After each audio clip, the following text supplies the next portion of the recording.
What happens when a former royal sits down with the View's most outspoken hosts and the conversation takes a shocking turn that leaves everyone speechless? You won't believe what unfolds when Meghan Markle faces off against the panel in what became one of the most explosive confrontations in daytime television history. The tension was palpable from the moment she walked onto that stage, but nobody could have predicted the verbal warfare that was about to erupt. Before we get into this incredible story, make sure you hit that subscribe button and drop a comment below because you're not going to believe what unfolds when royal privilege meets reality TV confrontation. The studio lights dimmed as Meghan Markle made her entrance onto the View set, her designer heels clicking against the polished floor with calculated precision. She wore a cream-colored blazer that screamed expensive sophistication, her hair pulled back in a sleek bun that somehow managed to look both approachable and untouchable at the same time. The audience applauded politely, but there was something different in the air today, a crackling energy that suggested this wasn't going to be your typical celebrity interview promoting a new project. Whoopi Goldberg, seated at the center of the panel, gave her trademark nod of acknowledgement as Meghan settled into the guest chair. Joy Behar adjusted her reading glasses, shuffling through her notes with the kind of focused intensity that meant she'd done her homework. Sunny Hostin sat poised with her legal background evident in her posture, while Alyssa Farah Griffin maintained her political strategist's poker face. Sarah Haynes rounded out the panel with her characteristic warmth, though even she seemed more alert than usual. "Welcome back to The View," Whoopi began, her voice carrying that familiar authority that had commanded respect for decades. "We're here with Meghan Markle, and we're going to talk about her new ventures, her family, and of course, the ongoing conversation about her place in the public eye." Meghan smiled that practiced smile that had graced magazine covers and read carpets worldwide. "Thank you for having me, Whoopi. It's wonderful to be here with all of you strong, intelligent women." The pleasantries felt rehearsed, almost performative, as if both sides were testing the waters before diving into deeper territory. Joy leaned forward slightly, her journalist instincts clearly engaged. "Meghan, you've been in the spotlight for years now, first as an actress, then as a royal, and now as an entrepreneur and activist. But there's been quite a bit of controversy surrounding your public statements about your time with the royal family. Some people feel you've been unfairly critical of an institution that welcomed you." The question landed like a stone thrown into still water, creating ripples that spread across Meghan's composed facade. Her smile faltered for just a microsecond before she recovered, but that brief moment of vulnerability was enough to signal that this interview was about to shift into dangerous territory. "I think it's important to understand," Meghan began, her voice taking on that carefully modulated tone she'd perfected during her royal years, "that my experience was my truth. I shared my story because I felt it was important for people to understand what really happens behind closed doors. The institution may have protocols and traditions, but that doesn't make the human experience any less valid." Sunny Hostin, her legal training evident in her measured approach, jumped in with surgical precision. "But Meghan, when you make public statements about racism within the royal family, when you discuss private conversations and family dynamics on international television, don't you think there's a responsibility to consider the broader implications? These aren't just personal grievances. They're accusations that affect an entire institution and, by extension, the Commonwealth nations."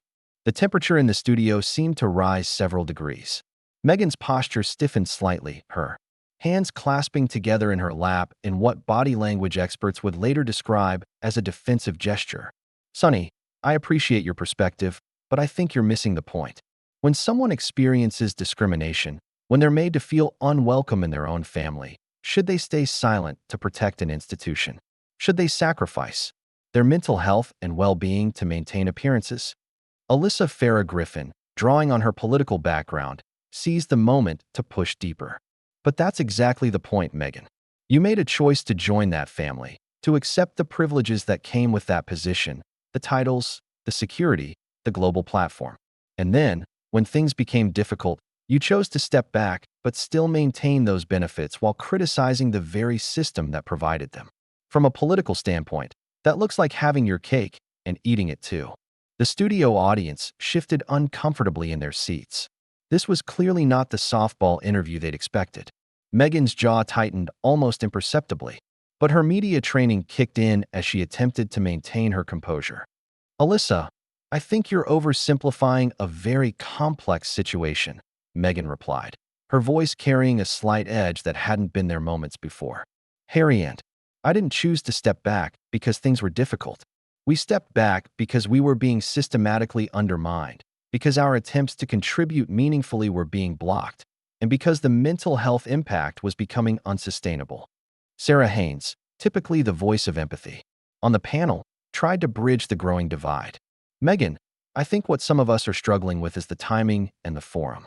The Oprah interview came at a time when the royal family was dealing with Prince Philip's health issues, and it felt to many people like the timing was calculated for maximum impact rather than genuine healing. The comment hit like a physical blow. Meghan's carefully constructed mask began to crack, revealing something harder underneath. "Sarah, I find it fascinating that you're more concerned about the timing of my truth-telling than the actual truth itself.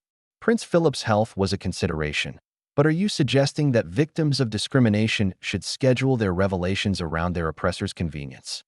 The word oppressors hung in the air like a live wire. Whoopi's eyebrows raised slightly. Joy's pen stopped moving across her notepad, and the other hosts exchanged glances that spoke volumes. This was the moment when the interview crossed from uncomfortable into explosive territory. Joy Behar, never one to shy away from confrontation, leaned forward with renewed energy. "Oppressors? Meghan, that's a very strong word to use about a family that, by all accounts, welcomed you with open arms.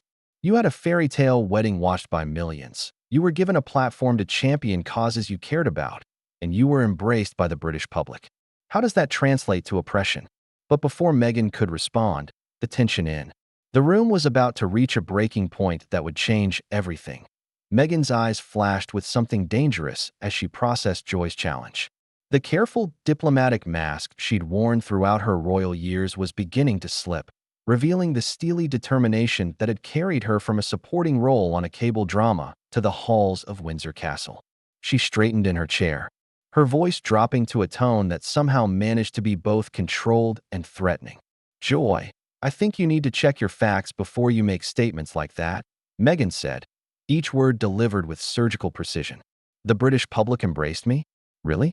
Because the headlines I remember reading talked about me being straight outta Compton, which I'm not, by the way, described my mother as dreadlocked in a clearly racist context, and questioned whether I was exotic enough for Harry.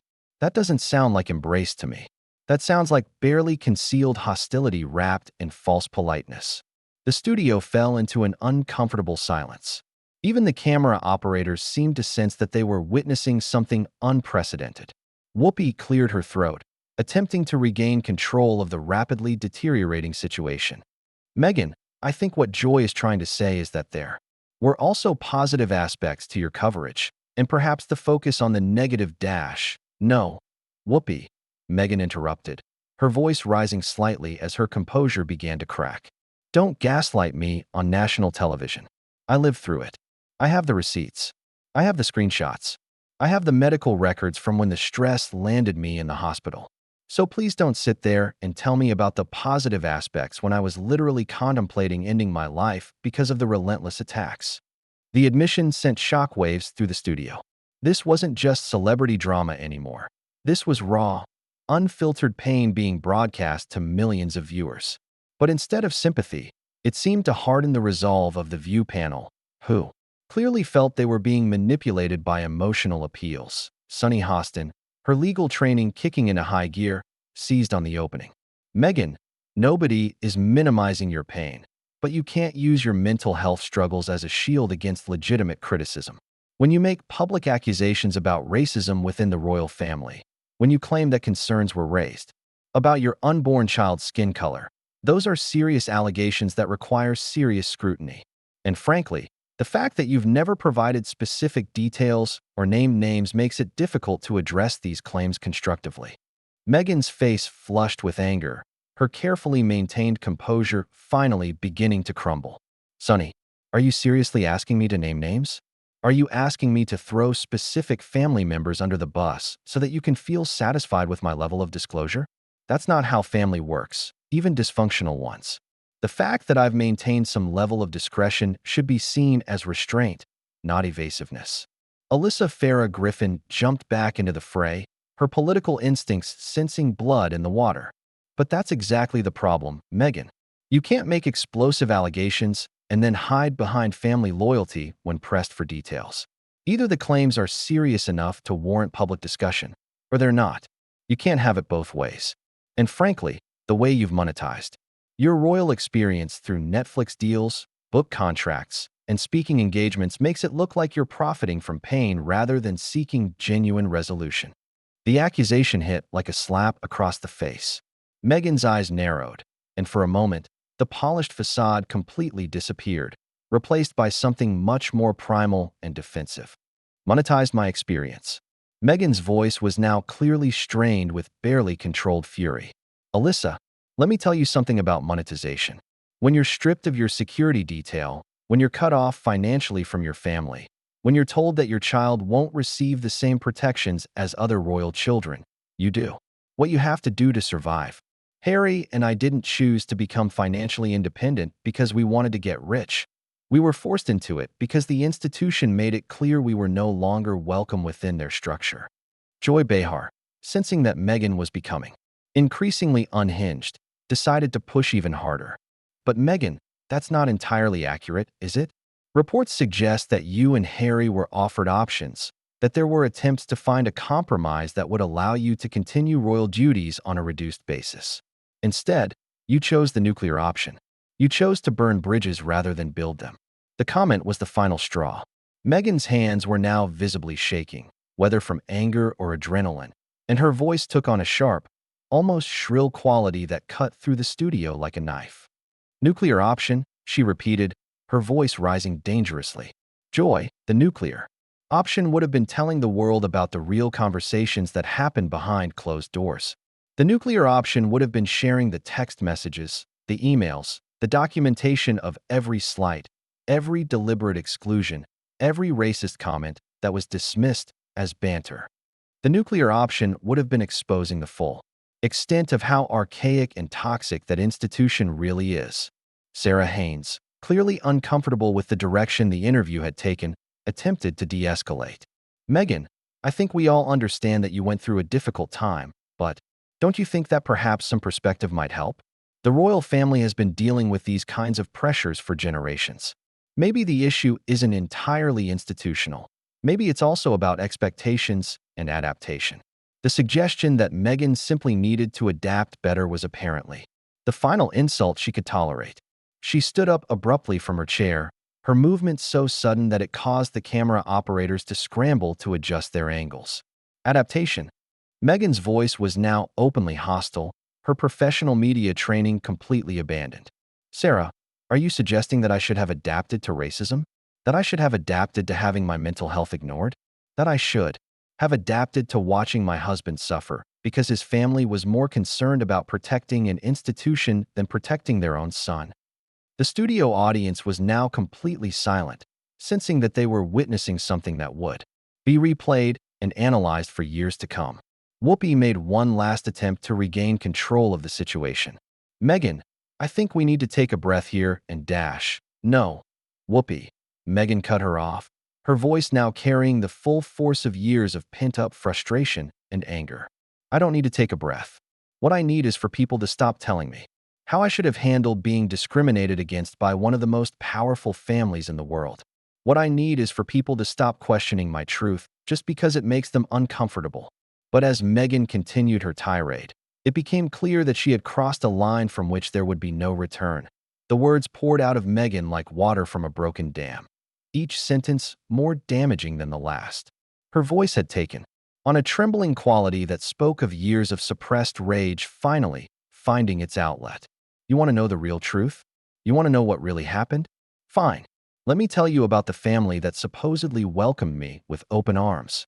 She began pacing behind her chair, her designer heels clicking against the studio floor in an erratic rhythm that matched her increasingly frantic energy. The camera operators struggled to keep up with her movement, while the show's producers frantically communicated through their headsets, clearly unsure whether to cut to commercial or let the train wreck continue. Catherine. Meghan spat out the name like it left a bitter taste in her mouth. St. Catherine, the perfect princess who could do no wrong. Do you know what she said to me at my first family dinner? She looked me up and down and said, "I hope you understand that some traditions are more important than personal comfort." Personal comfort, as if asking for basic human dignity was somehow an unreasonable request. Whoopi's eyes widened in alarm. Even she, who had weathered countless controversial moments on The View, seemed to recognize that this was spiraling beyond anything they could contain. "Meghan, I don't think you want to dash. Don't tell me what I want." Meghan whirled around to face the panel, her eyes blazing with fury. "You asked for specifics, Sonny. You wanted names, details, receipts. Well, here they are." William, the future king, pulled Harry aside at my engagement party and told him he was moving too fast, that he needed to be careful about that type of woman. That type of woman. What type do you think he meant? The studio audience gasped audibly. Even the most seasoned daytime television viewers knew they were witnessing something unprecedented. Joy Behar, for once in her career, seemed genuinely speechless, her mouth hanging open as she processed the bombshell accusations being hurled across the stage. Sarah Haynes tried desperately to intervene. "Meghan, perhaps we should dash no." Meghan's voice cracked as she interrupted. "You want to know about monetization, Alyssa? Let me tell you about monetization. When Charles told us we were being cut off financially, he suggested that maybe I could leverage my Hollywood connections to support the family. Leverage my Hollywood connections. The same Hollywood connections they'd spent months telling me I needed to abandon to be worthy of their precious institution." Sunny Hostin, her legal training finally kicking in, stood up from her chair. "Meghan, I need to stop you right there. You're making serious allegations about specific individuals without any corroboration and corroboration." Meghan laughed, but it was a harsh, bitter sound devoid of any humor. "You want corroboration? I have recordings, Sonny. Harry and I learned early on to document everything because we knew they would try to rewrite history. We have recordings of family meetings, screenshots of text messages, emails from palace staff. We have it all." The revelation sent shockwaves through the studio. Alyssa Farah Griffin's political instincts immediately went into damage control mode. "Meghan, if you're claiming to have recordings of private family conversations, that raises serious questions about trust and trust." Meghan's voice rose to a near shriek. "You want to talk about trust? They leaked stories about my father to the press to embarrass me right before my wedding. They planted stories about me making Kate cry when it was the other way around. They told the media that I was difficult to work with when I was actually the one trying to protect their staff from their own incompetence." Whoopi had finally had enough. She stood up from her chair, her commanding presence filling the studio. "Meghan, I'm going to need you to calm down and take your seat. This interview is getting out of hand." But Meghan was beyond listening to reason. Years of perceived slights, real and imagined, had finally found their voice, and she was determined to be heard. "Out of hand. You brought me here to talk about my truth, and now that I'm telling it, you want me to calm down? This is exactly what they did: silenced me, minimized me, made me feel like I was crazy for having feelings about being treated like a second-class citizen in my own family." Joy Behar, recovering from her initial shock, finally found her voice again. "Meghan, even if everything you're saying is true, don't you think there's a difference between private family dysfunction and public character assassination? You're not just airing dirty laundry. You're potentially damaging relationships that affect international diplomacy." The comment seemed to snap something inside Meghan. Her face contorted with rage as she turned to face Joy directly. "International diplomacy? Are you kidding me? Joy, they threw me under the bus to protect Andrew, a man who was accused of sexual assault. They prioritized protecting a predator over protecting the woman who was bringing diversity and modernity to their ancient institution. And you want to talk to me about diplomacy?" The accusation hung in the air like a toxic cloud. Even the crew members seemed to recoil at the venom in Meghan's voice. Sarah Haynes looked genuinely frightened, while Sunny Hostin was frantically scribbling notes, her legal mind clearly cataloging every potentially libelous statement. Alyssa Farah Griffin made one final attempt to salvage the situation. "Meghan, I think you need to consider the consequences of what you're saying. These are serious allegations that could have legal ramifications. Legal ramifications. Meghan's laugh was now completely unhinged. Alyssa, they've already destroyed my reputation, isolated me from my family, and made me a pariah in half the world. What more could they possibly do to me? Sue me? Please. I'd welcome the discovery process. Whoopi had clearly reached her limit. She pressed her hand to her earpiece, clearly receiving instructions from the control room, then looked directly at Meghan with the kind of authority that had made her a legend in entertainment. Meghan, I'm going to have to ask you to leave. This interview is over. The words hit Meghan like a physical blow. For a moment, her mask of fury slipped, revealing something vulnerable underneath. A woman who had perhaps gone too far in her quest to be heard and understood. But the moment passed quickly, replaced by defiant anger. Fine, Meghan said, her voice dropping to a dangerous whisper. I'll leave. But don't pretend this was about me losing control. This was about all of you not being able to handle the truth. You wanted the polished, diplomatic version of my story, and when I gave you the real version, you couldn't handle it. She grabbed her purse from beside her chair and slung it over her shoulder with deliberate force. You know what the saddest part is? I came here thinking I could finally tell my side of the story to people who would understand. But you're all just as invested in maintaining the status quo as they are. You'd rather protect the institution than protect the woman who was brave enough to speak truth to power. As Meghan began walking toward the exit, Whoopi called after her. Meghan, you don't have to leave like this. We can continue this conversation when you've had a chance to dash. No, Whoopi, Meghan said without turning around. We can't. Because you've already shown me exactly who you are. You're no different from them. You're willing to silence a woman's voice when it becomes inconvenient for your narrative. The studio doors slammed behind her with a finality that seemed to echo through the entire building. The view panel sat in stunned silence, the weight of what had just transpired settling over them like a heavy blanket. For several long moments, nobody spoke, the only sound being the quiet hum of the studio equipment and the shocked murmurs from the audience. Finally, Whoopi broke the silence, her voice heavy with exhaustion and disbelief. Well, that was something we've never experienced before on The View. I think we need to take a break and figure out what just happened here. As the cameras finally cut away and the studio lights dimmed, the aftermath of Meghan Markle's explosive exit would become the stuff of television legend, a moment when royal composure met daytime television reality, and neither emerged unscathed.